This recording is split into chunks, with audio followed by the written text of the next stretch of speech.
Hi, this is Doug. And I'm Cindy. Welcome to Me Help Momma 5cast. Thanks for joining in today. We're answering your questions. We got a good one today. When should you start planning with or for your parents? And they've been reading some of our material. They said at Journey Stop 1 or Journey Stop 2. So I guess we need to start by defining those, don't we? Yes. And you know, I think the sooner you start planning, the better.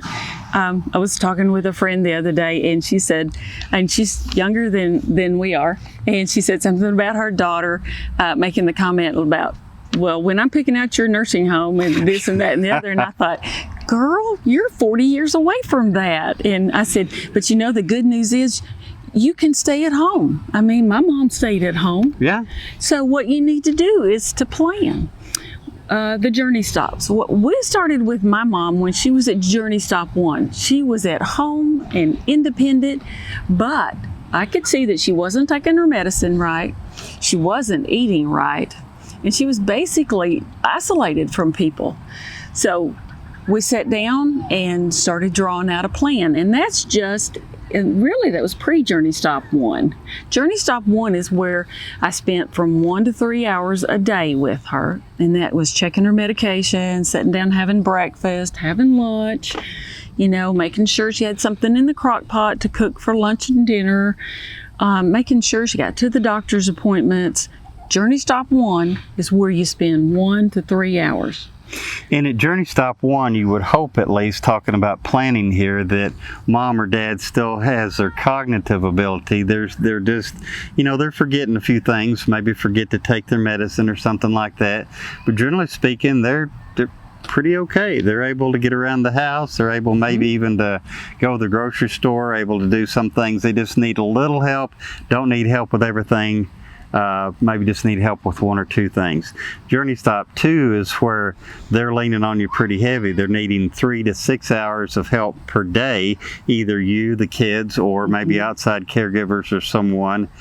And you know, Journey Stop 2, some people lose part of their cognitive reasoning ability, and when you do, you know, capacity is a slippery slope, and when you lose it, it may be too late to sign documents. So like Cindy said, the earlier in the process that you can do this, the better. Absolutely. You can't take it for granted. So whatever journey stop you're at, it's going to depend upon your cognitive ability. You may be at journey stop number 4 in a nursing home and still have your cognitive ability, but you have COPD or CHF or, you know, some physical ailments that just require skilled care. So, you know, the sooner you plan, the more options you will have, the better quality of life you'll have, because it's a multifaceted plan. You need legal documents in place so that others can make decisions for you when you can no longer make those decisions. You need to make sure your finances are going to cover the plan that you have written.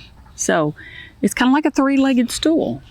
Yeah, and you know, one thing that may be kind of obvious, it just occurred to me, this listener said, when should I start planning with or for parents? Well, particularly if you're talking about legal documents, bottom line, they got to do it. I mean, they've got to have the cognitive ability. They got to understand what it is that they're signing. They got to understand what they want to do, who do they want to leave it to, who they want making decisions for them.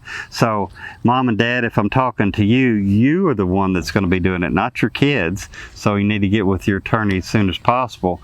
Now, there's a lot of other things that the kids can do. Obviously, they can drive them to the lawyer's office. But I mean, there's a lot of things that the kids can do to plan with the parents, like talk to mom about her preferences. Yeah, where do you want to live? Who do you want to help you? Absolutely. Where do you want to be, and what type of care do you want if you decline more in the future? So a lot of things the kids can do to start the conversation, and it's important to start the conversation, have these conversations. Absolutely. While you're able to do, and start the conversation when it's not crisis time. You know, if you started when everything's calm, and just, oh, by the way, it's a lot better than if it's a crisis. Absolutely. So if you find yourself in this situation or your parents and you would like to talk about this a little bit more, click the button below and schedule a free 15-minute phone consultation, and maybe we can answer some of your questions. Thanks for watching. Have a great day. So if you like this video, give us a thumbs up, and if you want to see more videos like this, click on the subscribe button to subscribe to this channel, and click on that little notification bell to be notified the next time we do a video.